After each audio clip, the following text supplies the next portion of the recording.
wonderful holiday season. I hope you found lots of yarn under the Christmas tree or in your stocking. And I hope that your new year is off to a good start. May I have your attention, please? Before I get started today talking about everyone's favorite thing to talk about in January, which is goals and resolutions, I want to take a quick moment to point out a new button that has appeared below this video that says join. I recently hit the milestone of 5,000 subscribers, and in combination with watch hours and other metrics that I don't really understand, that means my channel is now eligible to be monetized, which is not necessarily like a specific goal, but it is certainly a nice perk. It does take some time and energy to make the videos here, and if it could put a little yarn money in my pocket, that would certainly be welcome. What I want to try to avoid is doing the ads. I know that we're all tired of trying to watch, just a 20 or 30 minute video and getting 17 ad breaks. So as of now, that's not the way I'm going. And instead, what I'm doing is creating the membership opportunity that is available through YouTube. So what that means is you can choose to become a member of the channel, and in doing so, depending on the amount of support you are able to provide, you will get access to some special perks and bonuses. Nothing is going to change if you are not able to join at this time. You will still get the same videos that you always do, new videos every Saturday. But if you have benefited from some way from the videos on this channel and would like to support, you can go ahead and click that join button and find out more about that. Thank you so much. But let's go ahead and continue. New year, new goals, new resolutions. Here we go. So I made a New Year's resolution to change the situation. Let's talk about what my plans are in terms of knitting for 2024. I do have a whole list. These are some other resolutions. So every year I get one of these. This is the Clever Fox planner. And every year I use it for about 3 months, and then, something derails all my progress, and then I never look at it again. But every year I try. This is not an ad for the Clever Fox planner. I just happen to like it, but it has all this space in the back. So I've got some new knitting goals that I thought I would take some time to share with you today. So let's start out with everyone's favorite, work from stash only. I have a lot of stash, and I don't think it's too much, but I do think I haven't been utilizing it enough. It's always very tempting to think new project, new yarn, but I have this stuff for a reason. So my primary objective is, to the best of my ability, to work from stash only. And to go along with that, yarn out before yarn in. So I'm not saying I'm not buying any yarn this year. That would be insane. But I am saying focus on working from stash and don't buy new yarn until some old yarn has been used. But to be completely transparent, I will tell you that last week, before it became a new year, I did place an order with Knit Picks for some yarn so that I would have a little bit more stash to work from. So that included 2 sweater quantities and some yarn, probably for mittens, maybe socks. It's their boucle yarn that I've been wanting to try. So I did pad out my stash a little bit before making this resolution, but it is there. I'm going to try to be working from stash this year. I really do have plenty to work with. Absolutely have tons and tons of sock. I've got, let's see, 1, 2, 3, I think 3 sweater quantities in DK. I don't have a lot of sweater quantities in worsted. I think just 1, but the yarns that I ordered from Knit Picks are worsted. So I've got some sweater options coming in, even though I don't really need more sweaters, but we'll get to that. My next goal is choose projects intentionally. I think this is something we all struggle with. We get a lot of ooh shiny, or ooh a new test knit opportunity, or oh everyone's knitting this, I want to participate in this knit along, things like that. And there's nothing wrong with that, but the result is that I have way too many whips. And if you missed it, you can check out my video about that. But I've, especially this last year, really struggled with starting projects and not finishing them. And part of that is that I am picking projects on a whim. I'm not, seriously considering how they fit into my life, how they fit into my wardrobe, how they fit into my skill set, things like that. So I want to be more intentional about picking projects this year that really are going to hold my interest, that are well thought out and conceived, are not just, ooh, let's join a knit along, or ooh, let's do a test knit. And that, I'm going to be in it for the long haul. So I want to be more careful about that. But first, moving on to my next resolution, I've got to finish some WIPs. Again, I did the video, you can watch that, but I had at the time 15 WIPs. I have finished a couple since then, which I talked about in the last podcast and we'll be talking about in the next podcast. But before really starting any new projects, with the exception of possibly mittens for my kids because it's supposed to snow this weekend and I could do that really quickly, or I could just go to Target like a normal person and buy my kids mittens. I need to finish some WIPs. Absolutely. So that is really where I'm going to be focusing my energy. And I have been doing better since I made the WIP video. I have finished 2 sweaters. I have been working steadily on the baby bear suit that I am knitting for my nephew. I have been working on a pair of socks for myself. I have been working a little bit even on my crochet blanket. So I have been doing a better job of putting some real work into my existing projects, and I hope to continue that in 2024. Once that is done, however, what I would like to do is to make a more concerted effort. This sort of goes along with choosing projects intentionally, which is to actually fill in my wardrobe gaps. I don't need any hats. Hats are really tempting because they're such a quick, generally speaking, such a quick project, and there's such an easy way to like change up your winter wardrobe, but I have so many. We have like a basket full of hats that people, the kids and my husband and myself just grab from when we need a hat to go outside, and there are plenty in there. And that's not to say I'm never gonna knit hats again, but I don't need hats. What I need are socks, mittens for everyone, but especially my children, but even myself. I had a pair of mittens that I loved and I knit them so long ago. The pattern is called, I'll try to put a photo in here, Chevalier. I must have knit these 10 years ago and I've had them for forever. And I lost one, don't know where it is. And now it doesn't, generally speaking, get super cold here as much as it used to, and it doesn't snow as much, but when it does, I've got one mitten and I just stick my other hand in my pocket. It's ridiculous. So I need socks, I need mittens.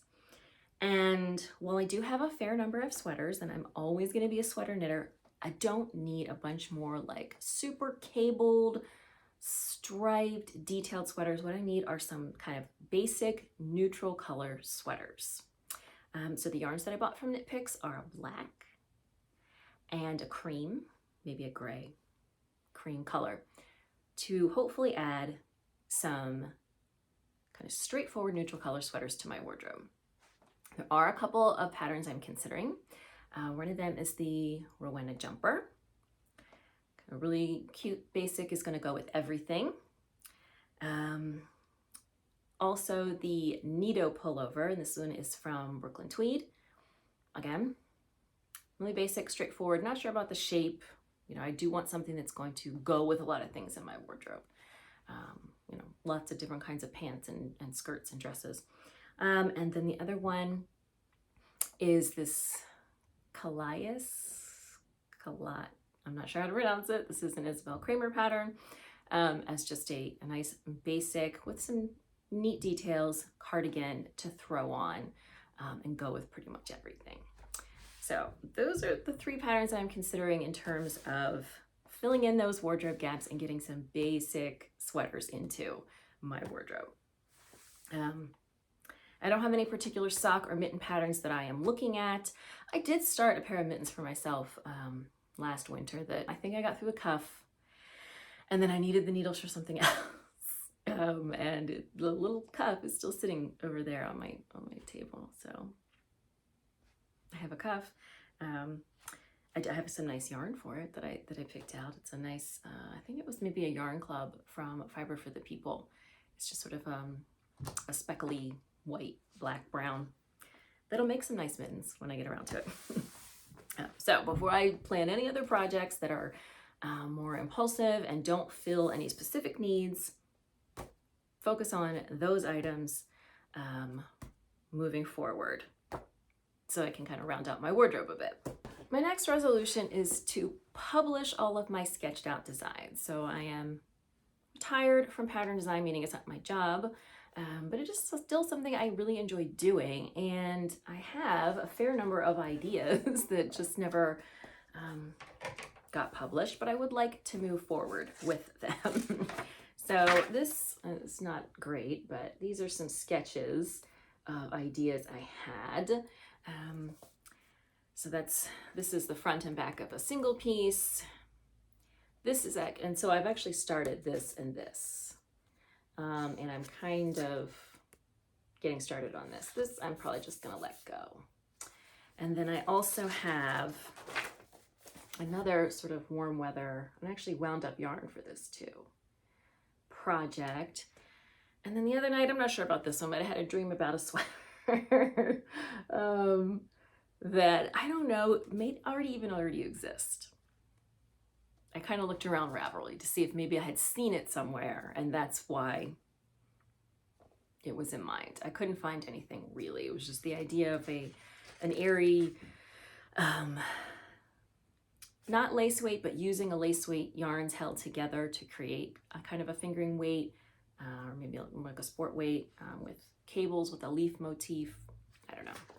But so my resolution is to get these designs out into the world. So that's at least 4, maybe 5. We shall see. But I would like to just be making use of these, I mean, they're here. It doesn't hurt anything to publish them. It does take time. It does take a little bit of money, paying a tech editor and going through the test editing process and all of that. It is certainly time consuming for, who knows what, will they sell well? Will nobody buy them? Well, you never know. That's always a crapshoot with knitting patterns, but I would like to see them come to fruition as something of a creative outlet, even if it's no longer my actual source of income. So get my sketched designs published out into the world this year. Another one, and I blame Taylor from the Wool Needles Hands podcast for this, is to make some blankets. She recently did an episode of posted a vlog on her channel with some blanket patterns. And in general, I am not a big knit blanket person just because they take forever. It is one of the reasons I learned to crochet last year and have been working on my crochet blanket, because the crochet, even at my very slow pace, works up more quickly for blanket making. But she did feature a couple of blankets that caught my eye, some that are kind of garter stitch, worked on the bias, something that is going to move pretty quickly, especially if you use heavier yarn, bigger needles, in a garter stitch. And I've also seen some nice blankets for like modular blankets where like you basically knit 4 large squares and then seam your squares together. And I feel like that's maybe a little bit more doable. If I tried to knit an entire, throw size blanket, I'm probably not going to do it. But if I have to knit 4, 2x2 squares, 2 foot by 2 foot squares, that's probably something that's a little more practical. I can carry a 2x2 square around with me and work on it. I can't really do it with an entire blanket. And we need more blankets in this house. You can never have enough blankets. And my blankets, not handmade ones, but ones that we have bought, keep getting taken over by the pets. First it was the dog, and now it's the kitten who loves this blanket that I got. And he does that kitten thing they sometimes do. If you've ever had a kitten, you might know they haven't lost like the nursing instinct yet. So he makes his biscuits on the blanket and does like a suckling thing on the blankets. I guess because it's kind of like a furry, faux fur, fleecy kind of blanket. So everyone in the house likes blankets, and we need some more blankets. So that's added to my list for the year, make some blankets. The next one has a big question mark by it, which is to knit a sweater for my husband. I have never knit a sweater for my husband. He's 6'3". I don't even like making him socks. But he is always cold. And he has been wearing more store-bought. Like when I first met him, he was always wearing short sleeves. Didn't matter if it was the dead of winter. He was always wearing short sleeves, and he kept the heat turned way up in his condo. So we don't really need sweaters. But that does not fly in this house. Okay, that heat is 68 degrees during the day, which even that some people will say is a little warm. I'm not cranking the heat up to 72 so that he can wear short sleeves in the dead of winter. That's ridiculous. I grew up in a put on a sweater house. So I was thinking about it. I haven't totally committed to that idea. It's a lot of yarn. It's a big project. But if it's something he might actually use, maybe. So that's a possible knitting goal for 2024. I do have a couple of sweaters I have looked at. There is this Brio Garter, which is Stephen West, which is sort of a nice, relatively basic sweater. The other one I like is this Shadow Stripe pullover, which is another Brooklyn tweed, but I did kind of show this one to him conversationally, and he didn't love it. Maybe with different colors he might, I don't know. But so just playing around with some ideas, that's a possibility. All right, and the last one is to keep a knitting journal. So this is something that someone suggested to me on my video about the whips that might help me stay motivated. I thought it was an interesting idea. So I went ahead and splurged on a knitting journal for myself for the new year. I am going to do a video after I've used this for a little bit and give you guys a peek inside and give you some ideas of how I like it and how I'm using it. But I haven't even started yet. I'm going to wait until I'm actually starting new projects, not working on my whips. I saw this journal mentioned on the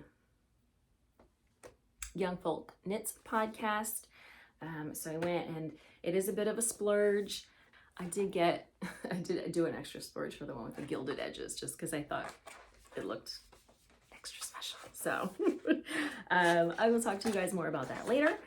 But I did splurge on the journal, and I'm hoping that, it will help me stay motivated to, I'm still using Ravelry, but typing some stuff in on the computer and looking at some digital photos just doesn't have the same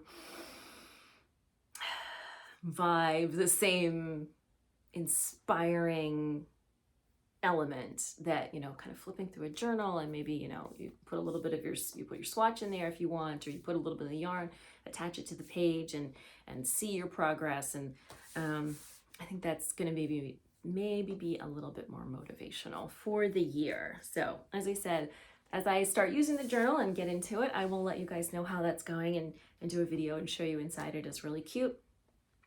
But I'm going to give that a try for 2024 and see if that helps me stay more motivated with my projects, more accountable for actually finishing my projects, and accountable for hopefully sticking to some of these goals that I have for the year. All right, so those are my knitting goals and knitting resolutions for the year. I would love to hear about some of yours, so please do leave a comment. Let me know, are you resolving to only knit from stash, or are you just throwing caution to the wind and making no resolutions? I would love to hear about it. So again, leave a comment down below and let me know. If you are interested in offering more support to the channel, don't forget to click the join button and just find out more about what that's all about. If you're not ready for that, that is perfectly fine. I do hope you will subscribe if you enjoyed this video. Give it a thumbs up. Don't forget, hit the bell icon. You'll know about new videos which are published every Saturday. And if you were looking for me elsewhere, you can find me on Instagram as Mede Peruana as well. So thank you so much for joining me today, and I will see you soon in another video. Bye.